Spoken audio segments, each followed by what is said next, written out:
Hi, everybody. Dr. Alex and Dr. Amanda here for October's video of the month. And this month, we really want to dive into the immune system.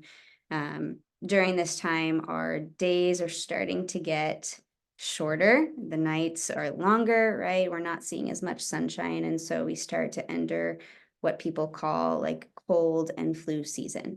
And some of these, quote unquote symptoms will show up because our body is, you know, not getting the sunlight that it needs. We're inside more, and we're not connecting back to nature. And so we'll dive into some tips and things in a bit just on what you can do to support your immune system during this time as days are getting shorter. But through all of this, what we do want to point out is that anytime that you do have any sort of symptom, whether it's a cough or, sinus pressure or a fever, that is your body just doing exactly what it needs to do to restore you back to health. Something that we say a lot is that the symptom is the healing. And so a fever is the perfect example of this, right?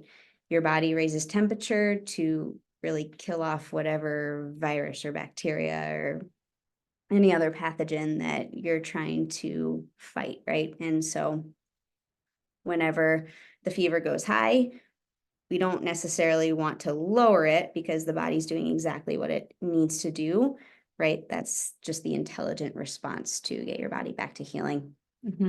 Yeah, the body is so intelligent and it's really telling us the story too. So, one of the things is, our symptoms are not bad. They're telling us, like, hey, I'm out of my balance, right? I need to maybe take some more vitamin C. I need to get outside, get some vitamin D.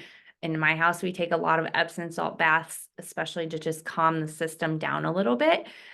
So all of these things, all these symptoms, whether it's the runny nose that we talked about or the fever, like that is your body doing what it's supposed to do. And I feel like that's a different paradigm than what most of us have learned up to this point, because we see like, oh, my kid just threw up. That's really bad. And it's not bad. That child that just threw up is getting whatever out of their system.